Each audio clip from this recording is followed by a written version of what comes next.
Muy bien. El tema de hoy es... Tercera parte, respuesta temporal, sistemas de segundo orden. Nos vamos a concentrar hoy en los sistemas de segundo orden.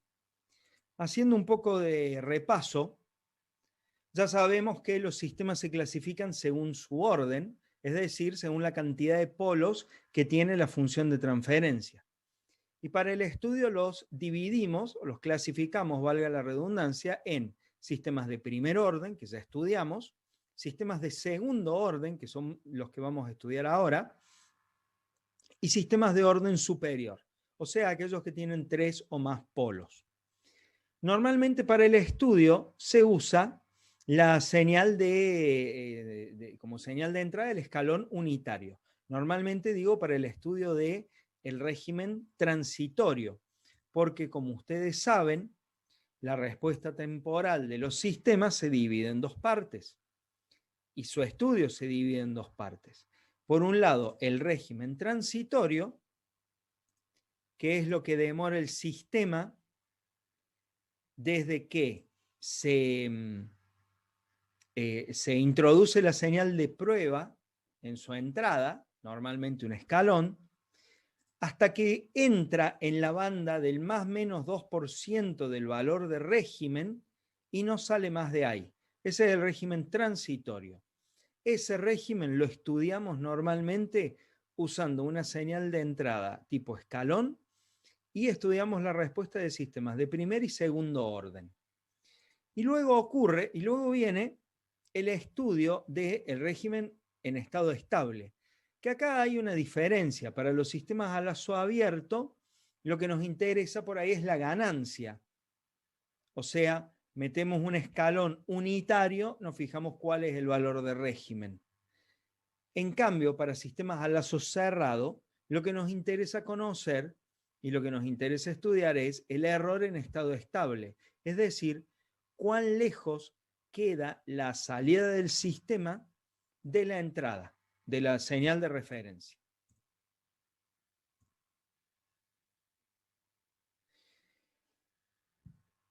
Igual que hicimos la clase pasada, vamos a estudiar el régimen transitorio, ahora de sistemas de segundo orden, y aclaro que este estudio es válido tanto para sistemas a lazo abierto como para sistemas a lazo cerrado.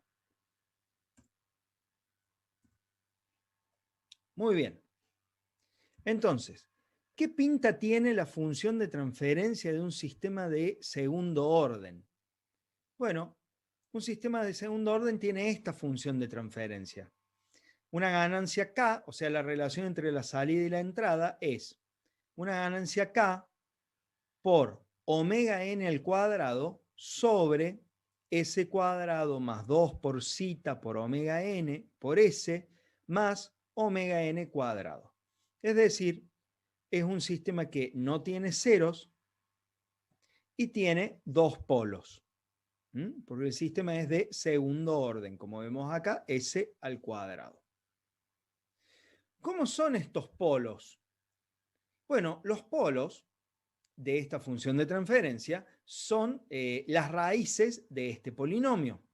Como es un polinomio de segundo orden, hay una fórmula cerrada que nosotros conocemos que consiste en llamar al coeficiente de mayor orden A, al de S a la 1B y al coeficiente de S a la 0C y calcular usando la fórmula, las raíces son menos B más menos la raíz cuadrada de B cuadrado menos 4 por A por C sobre 2A.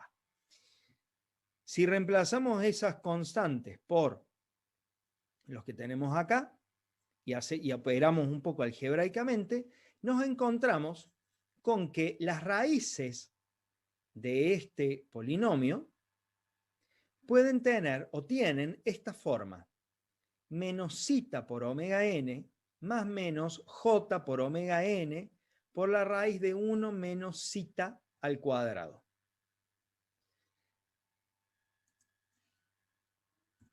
Por lo tanto,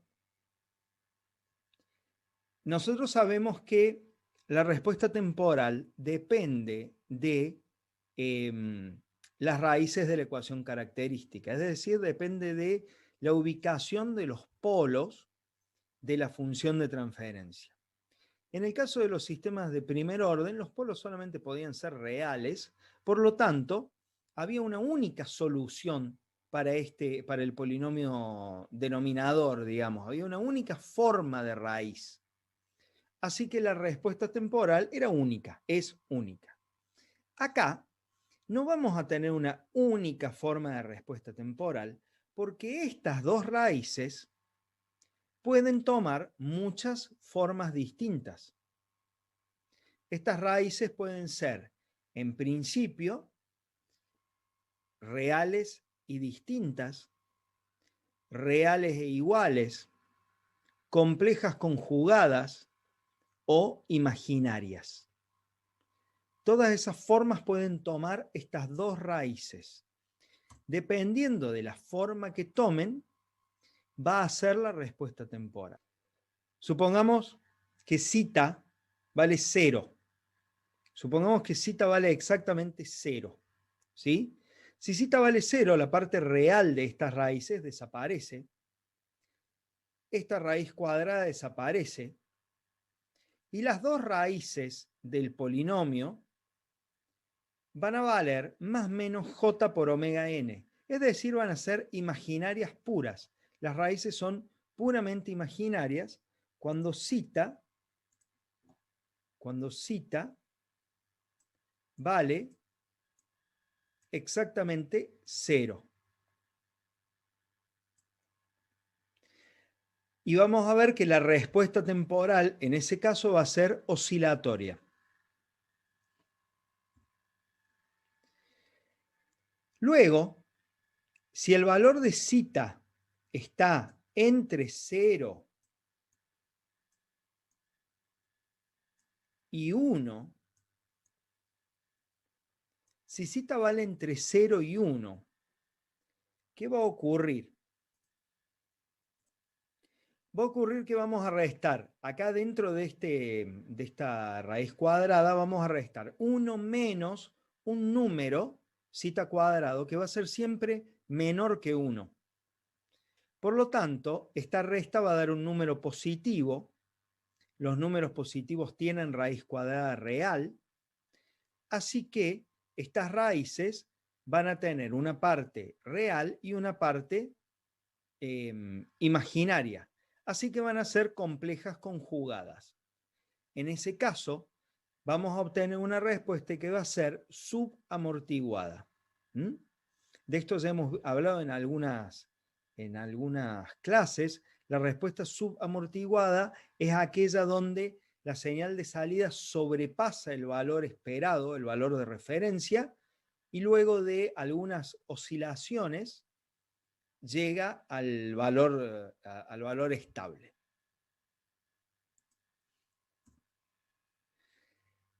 ¿Qué más puede ocurrir? Puede ocurrir que cita sea exactamente igual a 1.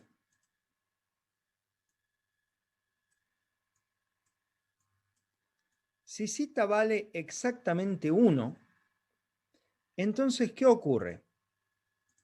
Ocurre que acá vamos a tener, dentro de esta raíz cuadrada, vamos a tener 1 menos 1, 0. Por lo tanto, todo el término imaginario va a desaparecer y las dos raíces van a valer lo mismo, menos cita por omega n. Van a ser reales e iguales. Este es el primer caso de respuesta, como vamos a ver a continuación, que no va a tener sobrepasamiento. Y por último, el último caso se va a dar cuando cita sea mayor que 1. Si cita es mayor que 1, entonces, si cita es mayor que 1, el argumento de esta raíz cuadrada va a ser un número negativo. La raíz cuadrada de un número negativo es un número imaginario. Un número imaginario multiplicado por otro número imaginario da un número real. Por lo tanto, estas dos raíces van a pasar a ser reales y distintas. En todos estos casos,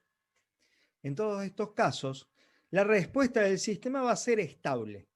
Podemos discutir donde las raíces son imaginarias puras, podemos discutir la utilidad de una respuesta temporal oscilatoria, pero en esencia podemos decir que el sistema va a ser estable. Ahora, ¿qué va a pasar si zeta es negativa?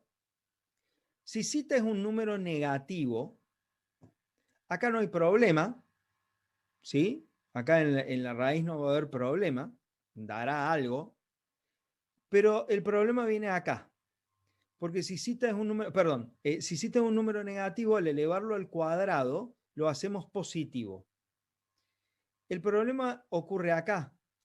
Con un zeta negativo, esta parte real se va a volver positiva. Por lo tanto, vamos a tener siempre al menos una raíz con parte real positiva. Y cuando hablamos de estabilidad, dijimos que para que un sistema sea estable, debe cumplir con la condición de que todos los polos tengan parte real negativa. Con zeta menor que 0, o sea, zeta número negativo, no se cumple esa condición. Vamos a tener al menos una raíz con parte real, una raíz, es decir, un polo con parte real positiva, y por lo tanto, el sistema va a ser inestable. Muy bien, y ¿de qué hablamos cuando hablamos de respuesta temporal oscilatoria o subamortiguada o críticamente amortiguada? ¿Qué forma tienen? ¿Cuál es la forma característica de esas respuestas? Eso es lo que vamos a ver a continuación. Lo importante de rescatar acá de esta filmina es que la función de transferencia de un sistema de segundo orden tiene esta forma con 3 parámetros: la ganancia, un parámetro que se llama omega n y otro parámetro que se llama zeta. Por ahora no sabemos mucho de estos parámetros. Lo único que podemos determinar hasta ahora es que las raíces de este polinomio van a tener 4 formas diferentes. Van a ser imaginarias, complejas conjugadas, reales iguales o reales y distintas. Y según sea el caso, la forma típica de la respuesta temporal va a ser diferente. Y hasta ahora vimos que esta condición depende de uno de los parámetros, que es zeta, exclusivamente. A este parámetro se lo conoce también por el nombre de coeficiente de amortiguamiento relativo, porque es justamente el que dice, el que manda si la respuesta será oscilatoria o va a tener algunos picos y valles, o va a ser más parecida a la respuesta temporal de un sistema de primer orden. Pero ahora vamos a ver gráficamente cómo son estas respuestas. Y antes de eso, vamos a hacer les voy a mostrar algo para que no nos quede rengo lo que hicimos en el caso de los sistemas de primer orden. Cuando estudiamos la respuesta temporal de sistemas de primer orden, lo que hicimos fue, a partir de esta función de transferencia, dijimos, bueno, yo puedo encontrar CDS como la función G de S, bueno, eso es una S, perdón, por R de S,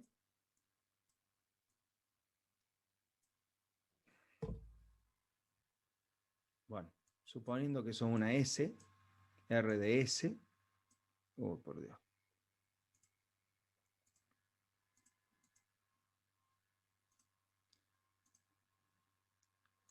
G de S por R de S, y luego antitransformando, aplicando la transformada inversa de Laplace, habíamos encontrado el valor de C de t. Y en el caso del sistema de primer orden, hicimos la cuenta, ¿sí? Hicimos los cálculos. Bueno, en el caso de un sistema de segundo orden, la complejidad de ese cálculo, si quisiéramos hacer el mismo proceso, es tal que realmente no vale la pena estudiarlo, ¿sí? No vale la pena. Pero simplemente acá, a modo ilustrativo y como para que podamos sacar algunas conclusiones más, les dejo la forma que tiene la ecuación analítica de la salida de estos sistemas. Entonces acá vemos, por ejemplo, que si zeta vale 0, la salida va a ser una señal oscilatoria, ¿sí? Una constante menos un seno. Si zeta está entre 0 y 1, la salida va a ser una constante, 1, k por 1, menos una exponencial negativa. Esto no deja de ser un exponencial negativo, esto es simplemente un coeficiente, multiplicado por un seno, ¿sí? Entonces, un seno cuya amplitud va decayendo. Si zeta es exactamente igual a 1, desaparecen los componentes senoidales, por lo tanto desaparecen las oscilaciones, y si zeta es mayor que 1, también nos encontramos con que no hay más oscilaciones, sino simplemente constantes sumadas o restadas a exponenciales negativas. ¿Sí? Esto incluso en los libros, ni siquiera en la bibliografía clásica como Kuo o Bolton, se desarrolla la forma de obtener estas ecuaciones, ¿no? Directamente los autores también la presentan y dicen, bueno, esto es así. ¿Por qué? Porque realmente no nos interesa tanto este resultado analítico, como qué forma tiene la función de la respuesta temporal. Entonces, ya que estamos, pongamos manos a la obra, ¿qué les parece? Abrimos Octave y empezamos a probar con distintos valores a ver cómo van a ser las respuestas. Muy bien. Acá tenemos entonces Octave. Lo primero que vamos a hacer es cargar el paquete de control.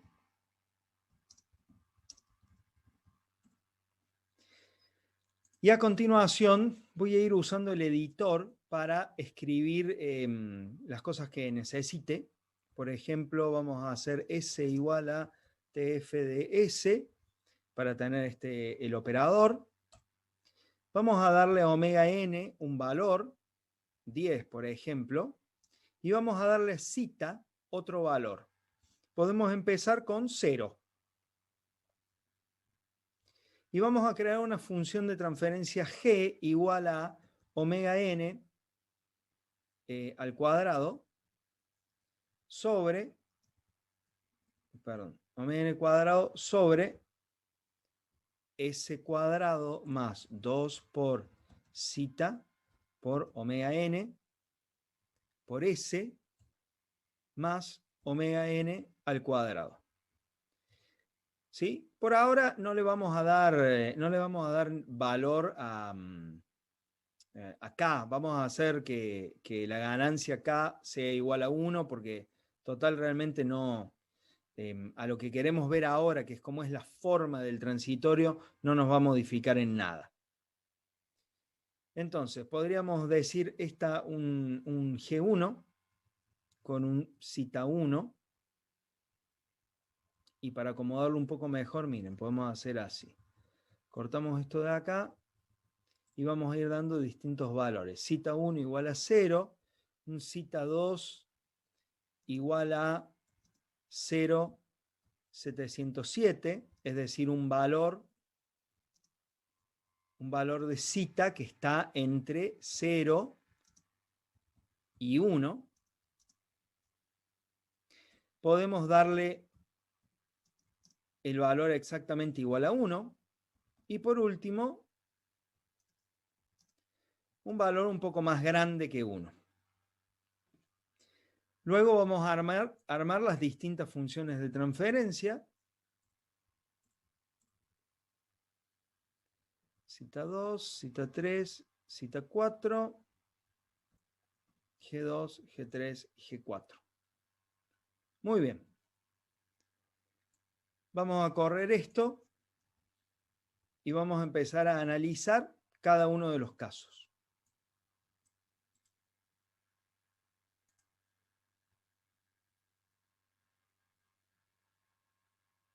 Muy bien. Empecemos por G1. G1 es 100 sobre S cuadrado más 100. Fíjense que las raíces de G1 van a ser, los polos de G1 van a ser imaginarios puros, más menos 10. Si los dibujamos en el plano complejo, usando PZMap, nos vamos a encontrar con que efectivamente esos dos polos caen sobre el eje imaginario. Ahí hay uno y aquí está el otro. ¿Y cómo va a ser su respuesta temporal? Dijimos que la respuesta temporal debería ser oscilatoria.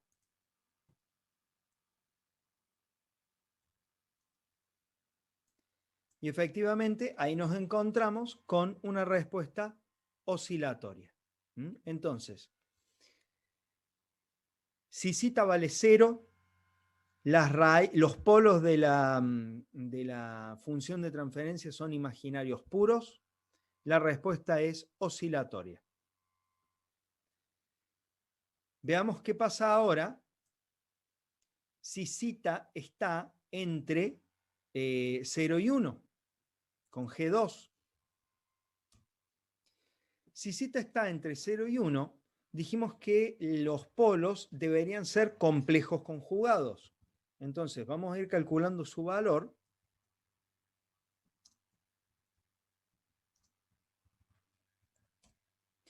Y fíjense, tienen parte real negativa, por lo tanto el sistema es estable, y son efectivamente complejos conjugados. Si los dibujamos, los podemos ir sumando, ¿no?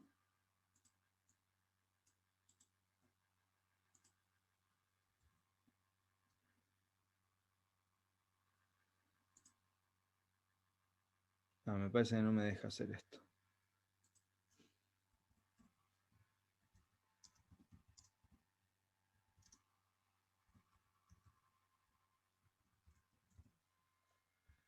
Probemos ahí.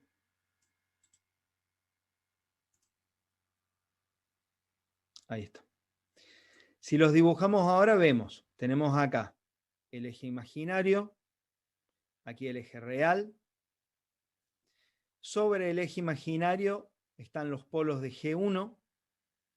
Y ahora nos encontramos con los polos de G2, que son complejos conjugados.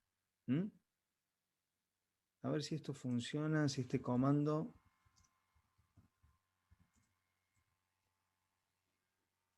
Bien, ahí lo vemos un poquito mejor, más como lo que debería ser. ¿Sí? ¿Y cómo será la respuesta temporal de este sistema? Bueno, dijimos que tiene que ser subamortiguada y yo les comenté recién que una respuesta subamortiguada es aquella que ante una entrada comienza a variar, sobrepasa el valor de régimen, luego baja, pasa por debajo del valor de régimen de nuevo y tiene algunas oscilaciones hasta que finalmente se establece. Bien, aquí las tenemos. Vamos a graficar un poco menos. Vamos a graficar 2 segundos nada más, de manera tal de poder comparar y de poder ver con más detalle el transitorio, que es lo que realmente más información nos trae. ¿Sí? Podemos hacer un poquito menos todavía. Bien, ahí tenemos. Entonces, por un lado una respuesta oscilatoria, cuando las raíces, cuando los polos son imaginarios puros, y por otro lado una respuesta subamortiguada, o sea, amortiguada de menos, cuando las raíces son complejas conjugadas. Fíjense cómo la raíz se pasa del valor, la respuesta, perdón, se pasa del valor de régimen y oscila un poquito hasta que se establece. Podemos ahora graficarlo solo, como para verlo con más detalle. ¿Mm? Bien. Pero, bueno. Ahí la vemos con un poquito más de detalle. Mientras más se acerque a cero el valor de cita, más va a oscilar esta respuesta. O sea, mientras más chico sea el valor de cita, más oscilatoria es la respuesta. Por ejemplo, vamos a poner cita de 0,4.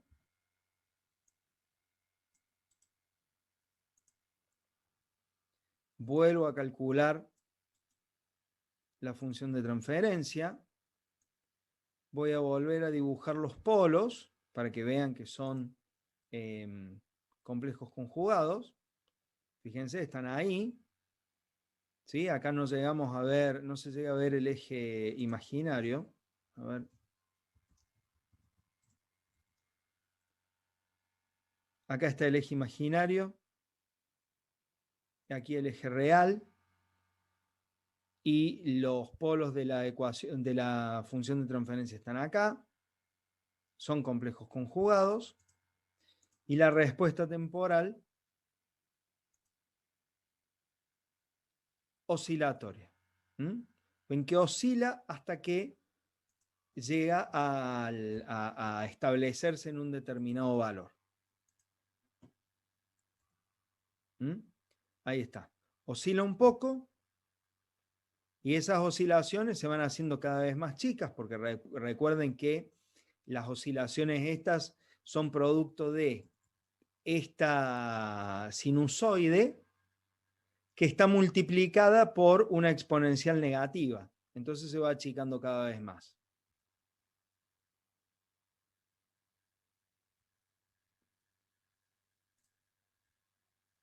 Bueno, pasemos ahora al caso donde cita es exactamente igual a 1. Tenemos esta función de transferencia. Dijimos que los polos en este caso deben ser reales e iguales. Y efectivamente lo son. Los polos son reales e iguales. Y nos vamos a encontrar con una respuesta temporal. Creo que no hace falta que los dibuje ya. Nos vamos a encontrar con una respuesta temporal de un sistema donde ya no vamos a tener sobrepasamiento. Entonces, cuando la vean, van a ver que es bastante parecida a la respuesta temporal de un sistema de primer orden. ¿Sí? Es bastante parecida, salvo que al comienzo tiene como una inflexión, o en algún punto tiene una inflexión esa curva, y luego se va a normalizar. Acá podríamos dibujar un poquito más. Vamos a comparar, ya que estamos, G1, G2 y G3 durante un segundo. Así vemos las diferencias.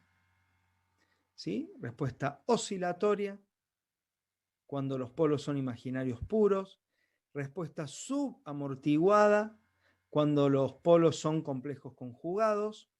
Respuesta críticamente amortiguada, cuando los polos son reales e iguales. ¿Qué quiere decir críticamente amortiguada? Bueno, la respuesta críticamente amortiguada es la más rápida de las sobreamortiguadas.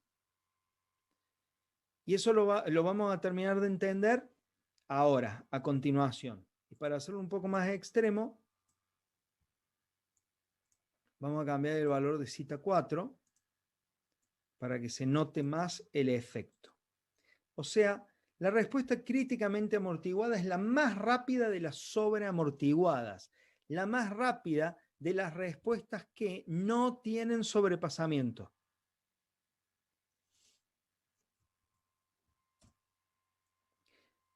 En este caso, G4 tiene que tener polos reales y distintos.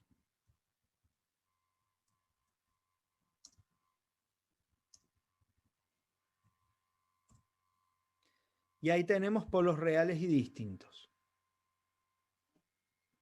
Y ahora si graficamos la respuesta temporal,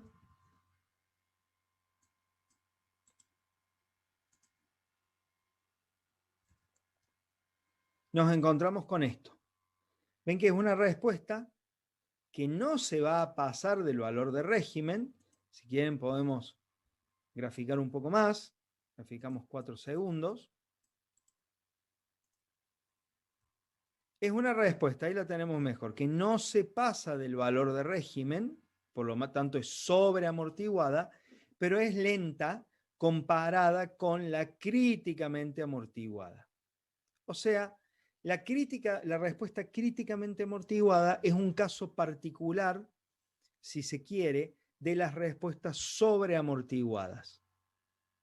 Es un caso particular, es la más rápida, la respuesta más rápida que podemos conseguir de un sistema sin sobrepasamiento.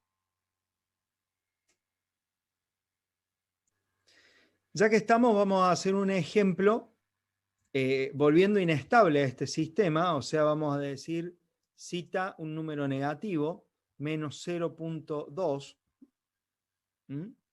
cita igual a menos 0.2, cita 5 sería este.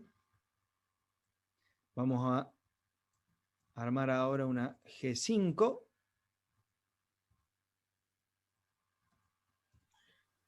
Y vamos a ver qué pinta tiene. La corremos.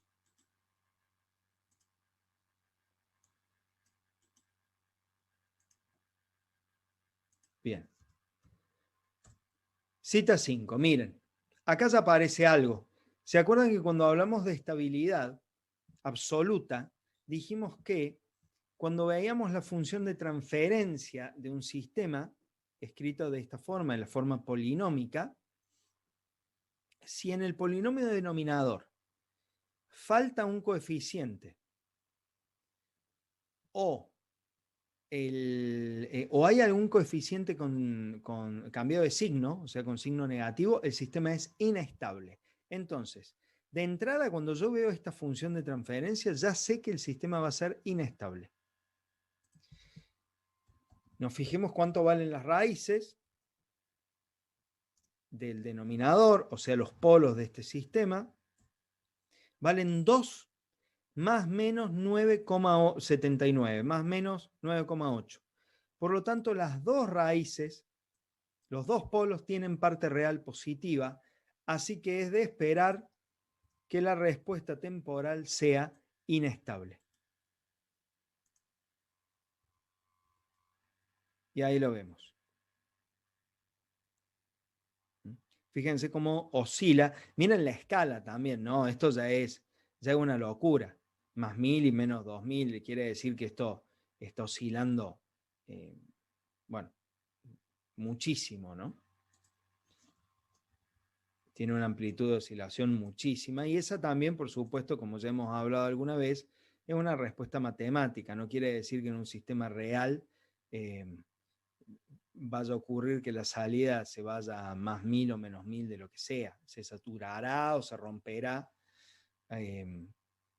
Bueno, y nada más. Pero ahí tenemos entonces el caso de un zeta menor que 0 con una respuesta inestable. Continuemos analizando la respuesta al escalón unitario de un sistema de segundo orden críticamente o sobreamortiguado. ¿Qué pasa ahora? Ahora que ya hemos visto cómo funcionan las curvas en función de la función de transferencia, Así como hicimos con los sistemas de primer orden, también podemos usar este conocimiento para tratar de identificar a los sistemas, de la misma forma que lo hicimos con los sistemas de primer orden. Entonces, si nos presentan una curva de un sistema de segundo orden, ¿cómo hacemos para tratar de determinar su función de transferencia? Bueno, si el sistema es críticamente amortiguado o sobreamortiguado, a partir de la gráfica, solo de la gráfica, no nos vamos a poder dar cuenta. Si la única información con la que nosotros contamos del sistema es esta que está acá, es la respuesta temporal, solo vamos a poder decir que es un sistema de segundo orden, por el quiebre que aparece acá, y que ese sistema de segundo orden es críticamente amortiguado o sobreamortiguado. ¿Cómo hacemos para identificarlo? ¿Cómo hacemos para tratar de determinar una función de transferencia que lo caracterice? Bueno, para encontrar el valor de la ganancia, primero que nada, lo vamos a caracterizar con una función de transferencia que va a tener dos polos reales e iguales. Es decir, lo vamos a caracterizar como si fuera un sistema de segundo orden críticamente amortiguado, donde el valor de estos polos los vamos a encontrar de qué manera. Vamos a buscar el tiempo de establecimiento, que es cuando el sistema entra a la banda del más menos 2%, la respuesta, perdón, del sistema entra en la banda del más menos 2% y no vuelve a salir. Buscamos ese tiempo. Ese tiempo nos devuelve un tau, o está relacionado con un tau, con una constante de tiempo. ¿Cómo? Bueno, la constante de tiempo en los sistemas de primer orden es el tiempo de establecimiento dividido 4. ¿Cómo hacemos para calcular la ganancia de este sistema? Bueno, tomando el límite de I de t de la salida cuando el tiempo tiende a infinito. Ese es el valor de K. Noten que estamos hablando que la entrada es un escalón unitario. ¿Sí? Si no fuera unitario, hay que ver cómo afecta eso acá. Con esos dos valores, tau y k, armamos esta función de transferencia. G de S igual a k sobre tau sobre 2 por S más 1 al cuadrado. Y eso nos va a devolver una respuesta temporal similar a este. Miren, ya que estamos acá y tenemos Octave a mano,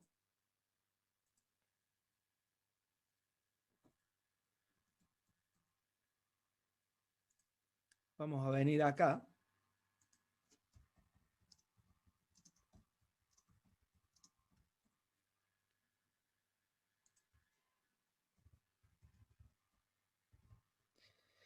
Y vamos a ver qué funciones de transferencia podemos obtener a partir de estos parámetros, ¿sí? Por ejemplo, el valor de K sabemos que es 100. De la gráfica podemos ver que K vale 100.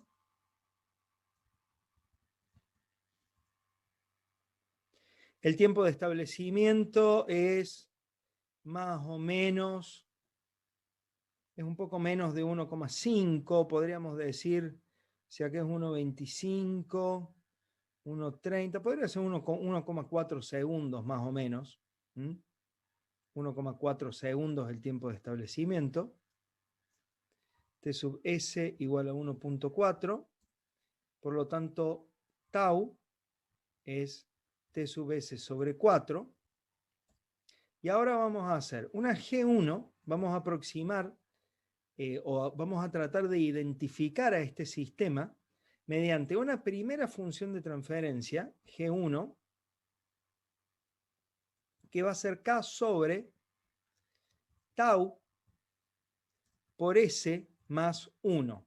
Es decir, vamos a aproximarla como si fuera un sistema de primer orden. K sobre tau por S más 1.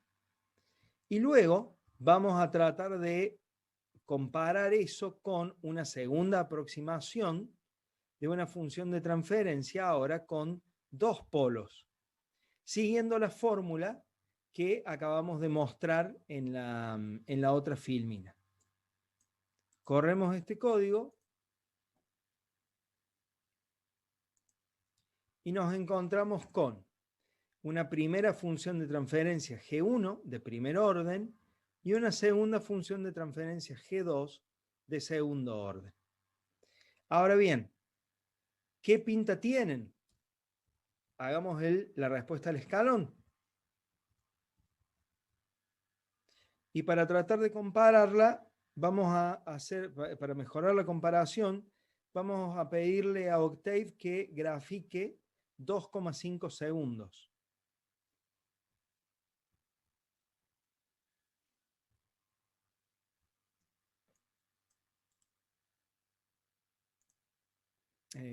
Run.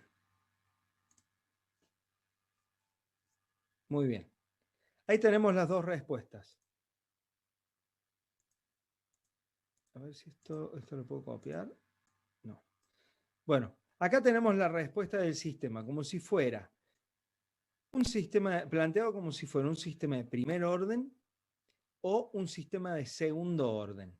Ven que, bueno, en este caso el sistema de primer orden tiene un tiempo de establecimiento un poco más largo de lo que el sistema de segundo.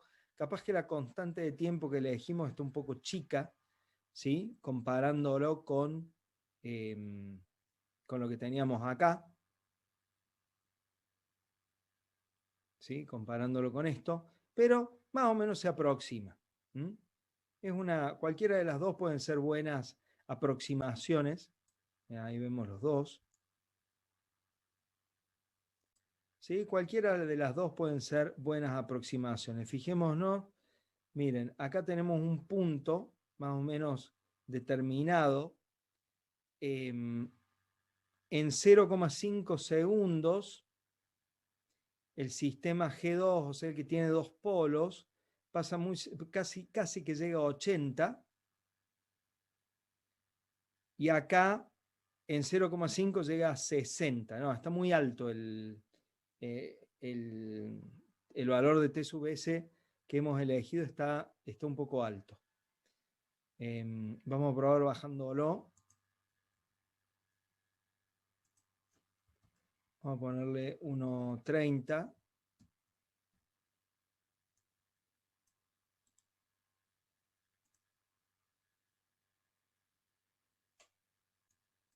Y lo corremos de nuevo.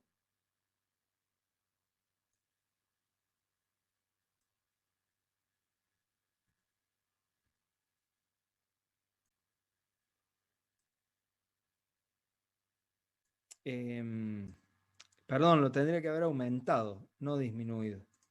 Tendría que haber aumentado acá, porque estaba muy rápido. Entonces llevo esto lo voy a poner en 1,5.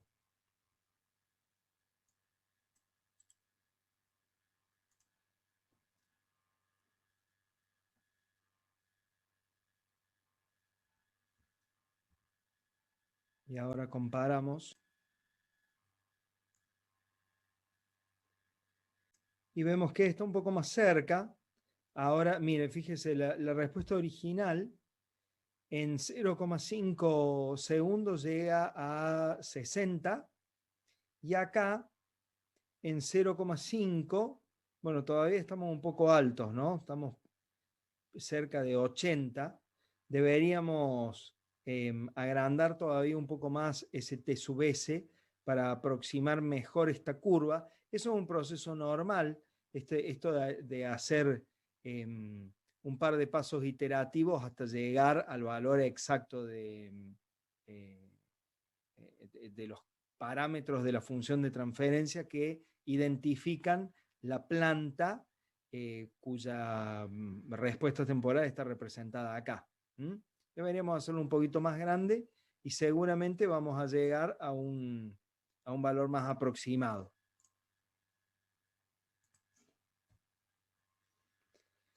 ¿Y qué pasa si el sistema es subamortiguado? Como por ejemplo acá. Acá tenemos la respuesta al escalón unitario de un sistema de segundo orden subamortiguado. Bueno, resulta que aparecen, aparte del tiempo de establecimiento, otro valor interesante que es el sobrepasamiento máximo. El valor de sobrepasamiento máximo, es decir, cuánto se pasa del valor de régimen. Eso se calcula como el valor máximo al que llega el sistema menos el valor de régimen, que es este de acá, dividido el valor de régimen.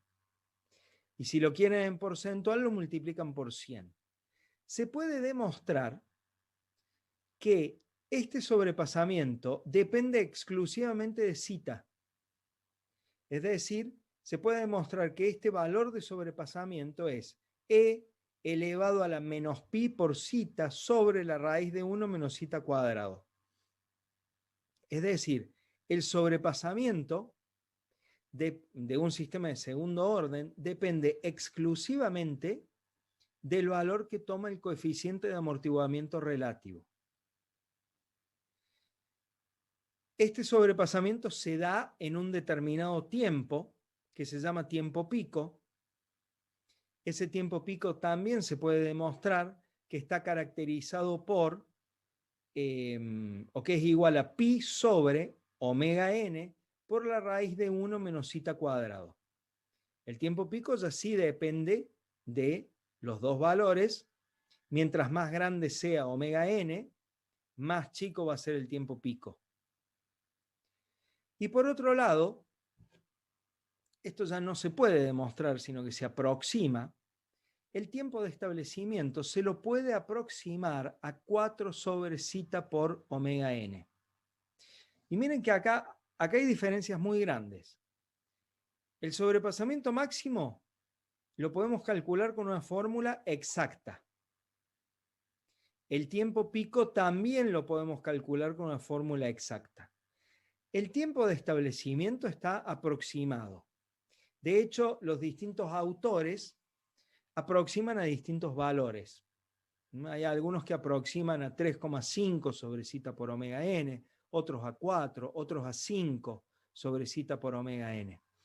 Yo prefiero elegir 4 sobre zeta omega n porque me recuerda al tiempo de establecimiento de los sistemas de primer orden, ¿sí? Donde el tiempo de establecimiento era 4 por tau. Entonces no me tengo que acordar de tantas cosas. Ahora bien, ¿por qué les recalco esto? Porque a la hora de hacer identificación, que es a partir de la gráfica, encontrar la función de transferencia del sistema, estas dos fórmulas son exactas y esta solo es aproximada. Por lo tanto, yo les recomiendo trabajar con estas dos. Después en el práctico van a hacer ejercicios. Y además, este punto es más fácil de determinar cuando uno tiene el gráfico solamente. Este punto es más fácil de determinar que este.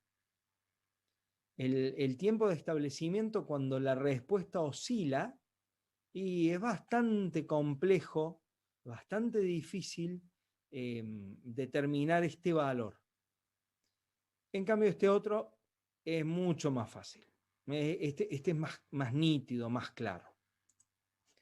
Hay algunos otros valores que se caracterizan en esta respuesta. Ustedes en los libros van a encontrar el tiempo de levantamiento, por ejemplo, pero la verdad que a mí me interesa que conozcan qué es el sobrepasamiento máximo y cómo se relaciona con los parámetros de la función de transferencia, y qué es el tiempo pico y cómo se relaciona con los parámetros de la función de transferencia. Y también va a hacer falta qué es el tiempo de establecimiento y cómo se relaciona con la función de transferencia.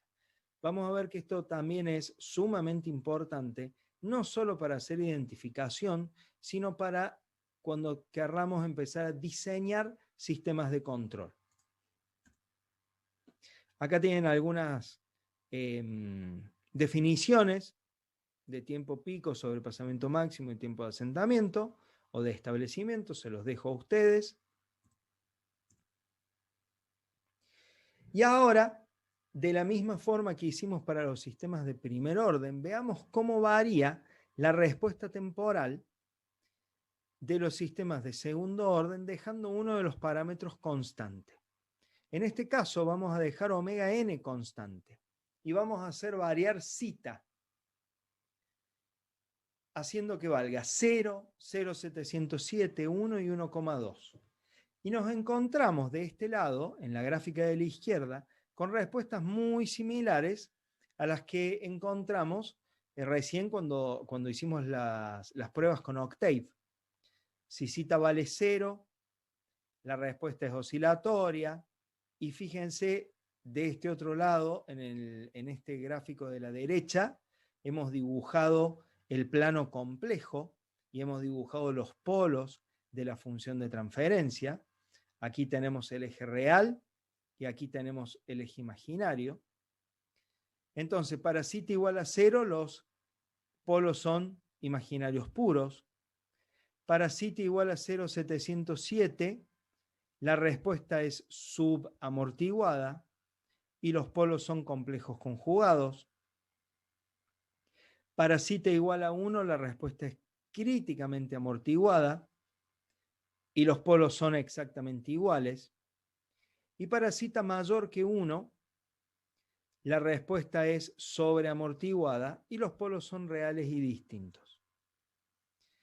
Fíjense algo notable, para los valores de zeta entre 0 y 1, todos los polos cayeron sobre un semicírculo. Este semicírculo tiene radio omega n, y ya lo vamos a demostrar.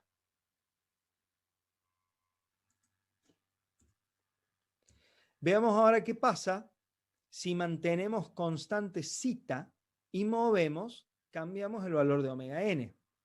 Bueno, recién dijimos que el tiempo de establecimiento y el tiempo pico, ambos son inversamente proporcionales a omega n. Por lo tanto, a medida que omega n, frecuencia natural no amortiguada, aumente, fíjense, omega n pasa de 1, 5, 10 y 15, a medida que omega n aumente, el tiempo de establecimiento del sistema se va a ir haciendo cada vez más chico. Y el tiempo pico, por supuesto, también se va haciendo cada vez más chico, manteniéndose constante el valor de sobrepasamiento. Veamos qué ocurre en este gráfico, en el gráfico de la derecha, donde de nuevo en el plano complejo, eje real, eje imaginario, hemos dibujado los polos de la función de transferencia para zeta constante. Cuando omega n vale 1, tenemos estos dos politos de acá, siempre van a ser complejos conjugados por el valor de zeta, pero los polos están acá cerca del eje imaginario. Cuando omega n vale 5, los polos comienzan a alejarse del eje imaginario. Y la respuesta se hace más rápida. Cuando omega n vale 10, los polos se siguen alejando y la respuesta se hace más rápida. Y cuando omega n vale 15, los polos están más lejos todavía del eje imaginario y la respuesta temporal es más rápida. Esto entonces responde de la misma forma que los sistemas de primer orden. A medida que los polos se alejan del eje imaginario, el tiempo de establecimiento se hace menor. Y acá notamos otro fenómeno, acá notamos otra cosa, y es que todos estos polos, estos pares de polos que hemos ido calculando a partir de variar el valor de omega n, pero manteniendo fijo el valor de zeta, están todos ubicados sobre una misma semirrecta. Entonces, fíjense, si dejábamos quieto el valor de omega n, los polos se ubican sobre un semicírculo. Si dejamos fijo el valor de zeta, los polos se ubican sobre una recta.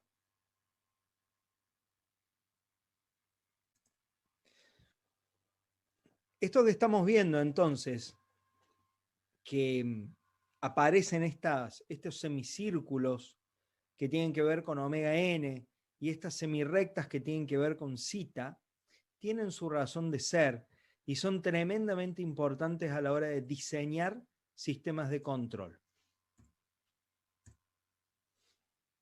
Y se llaman lugares de zeta y omega n constante en el plano complejo. Ya vimos que estos dos parámetros determinan los valores de las raíces de la ecuación característica y que la ecuación característica determina la forma que va a tener la respuesta temporal. ¿Sí? De hecho, zeta y omega n nos dicen cuánto va a ser el sobrepasamiento máximo y cuál va a ser el tiempo de establecimiento.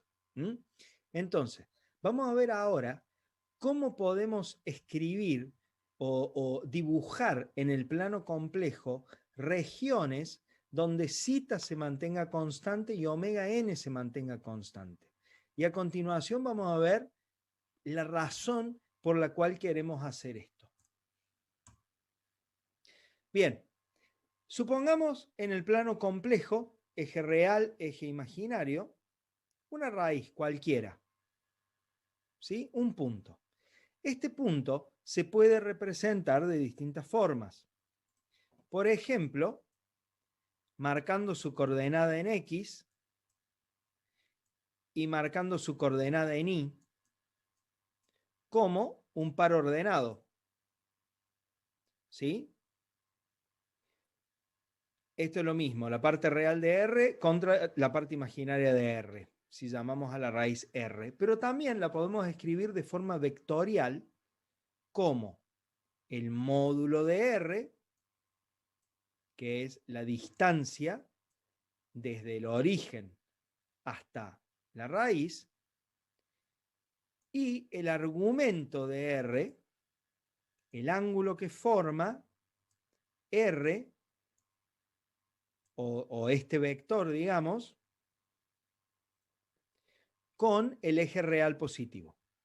¿Sí? Lo podemos pensar entonces como un módulo y un ángulo.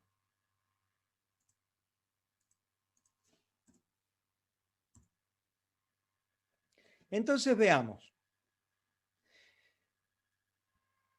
Traemos de filminas anteriores los valores de las raíces R1 y R2, los valores que pueden tener los polos de la función de transferencia de segundo orden, tenían la forma menos zeta por omega n más menos j por omega n por la raíz de 1 menos zeta cuadrado. Si le tomamos el módulo a esto, si calculamos el módulo de estas raíces, ¿sí? Es lo mismo que hacer por Pitágoras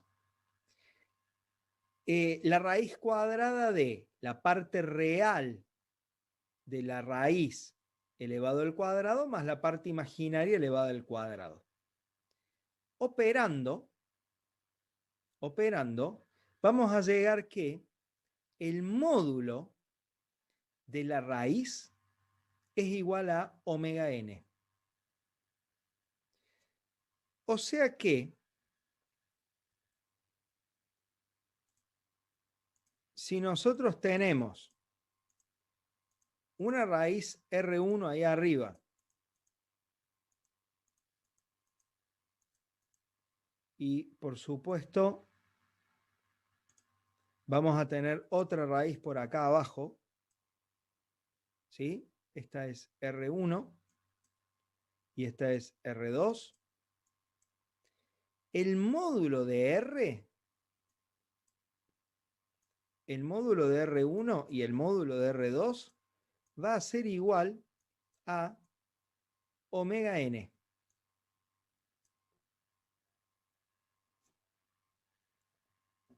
Eso quiere decir que raíces que tengan el mismo módulo van a compartir el valor de omega n.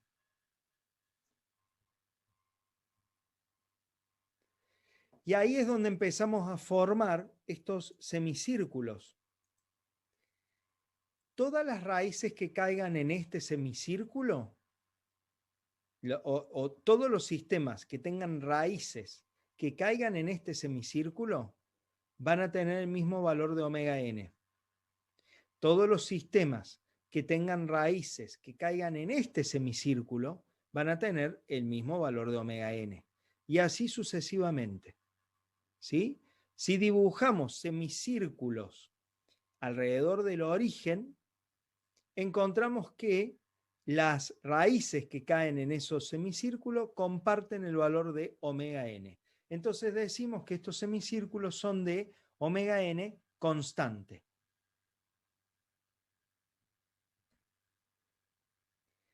¿Qué pasa ahora con zeta? Bueno, se puede demostrar que por trigonometría que el ángulo formado ahora entre, ya no el que hablábamos recién, formado con la parte real positiva, sino este angulito de acá, miren. Si pensamos en esto como un triángulo, ¿sí? Este ángulo de acá se puede calcular como el coseno de este ángulo es el coseno de este ángulo se puede calcular como el cateto adyacente sobre la hipotenusa.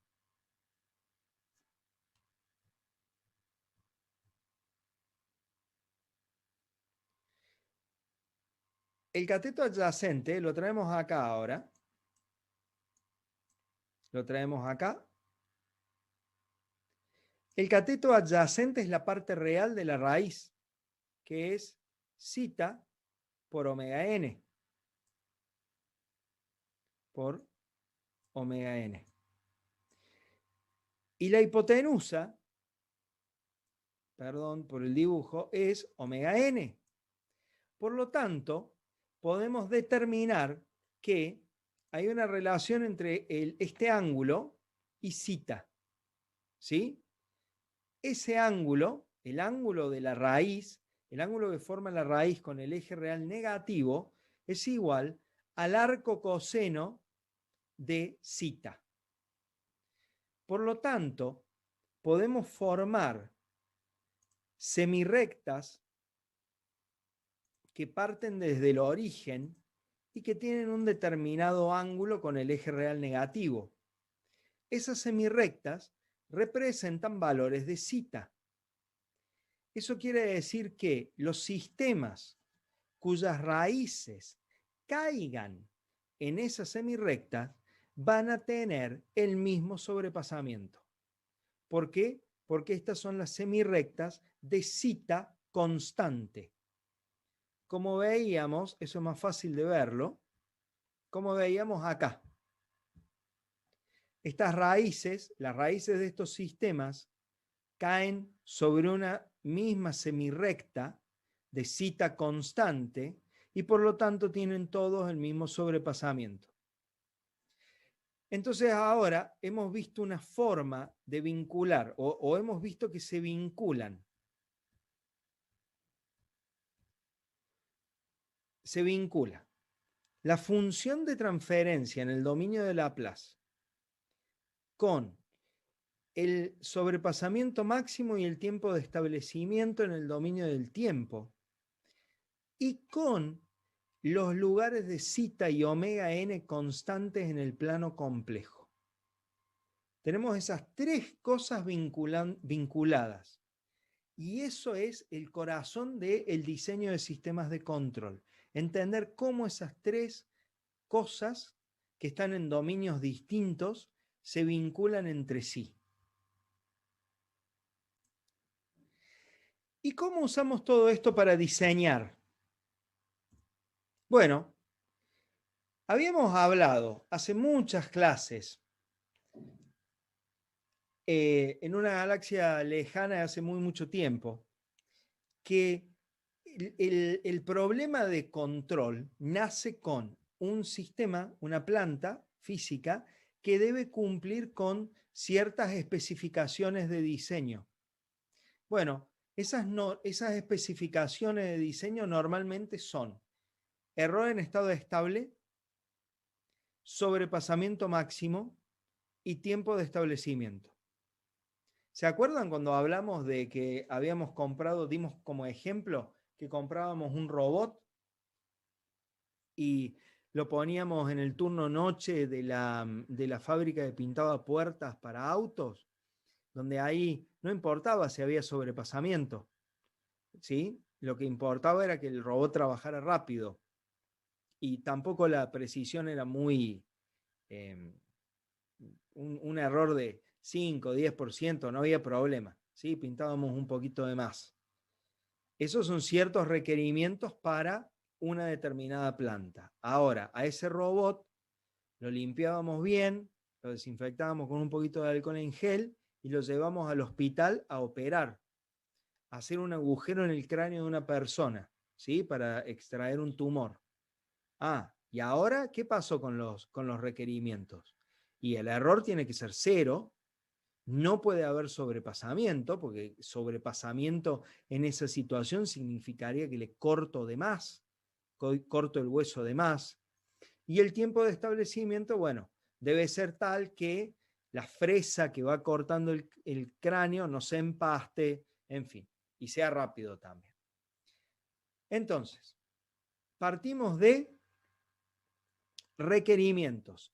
Un error en estado estable requerido, un sobrepasamiento máximo requerido, un tiempo de establecimiento requerido. A partir de ahí, ¿qué hacemos? Bueno, a partir de ahí podemos determinar de qué tipo tiene que ser la función de transferencia de lazo abierto del sistema, porque si el requerimiento de error en estado estable ante una entrada de escalón es que sea cero, entonces yo sé que el sistema va a tener que ser tipo 1 o superior, o sea, va a tener que tener al menos un polo en el origen. Y luego, a partir del sobrepasamiento máximo requerido, podemos determinar un zeta, ¿sí? Hay una fórmula, búsquenla por ahí en estas filminas, hay una fórmula que relaciona el sobrepasamiento máximo requerido con zeta, y a partir del tiempo de establecimiento requerido podemos aproximar, conociendo ya zeta, podemos aproximar un omega n requerido. ¿Qué podemos hacer con eso? Con eso podemos tratar de determinar cuáles deberían ser las raíces o dónde deberían estar las raíces de nuestra función de transferencia. ¿Sí? Si conozco zeta, conozco omega n, puedo determinar cuáles deberían ser los valores de las raíces. Y eso lo puedo hacer directamente, no calculando estos números, sino directamente en el plano complejo, dibujando el valor de omega n como un semicírculo y dibujando el valor de zeta como una semirrecta. Esto dice, conocido estos dos valores, ¿sí? Lo que dice este gráfico es, para que mi sistema de lazo cerrado respete estos requerimientos, las raíces de la ecuación característica del sistema de lazo cerrado se deben ubicar aquí, es decir, en la intersección de el lugar de zeta constante con el lugar de omega n constante.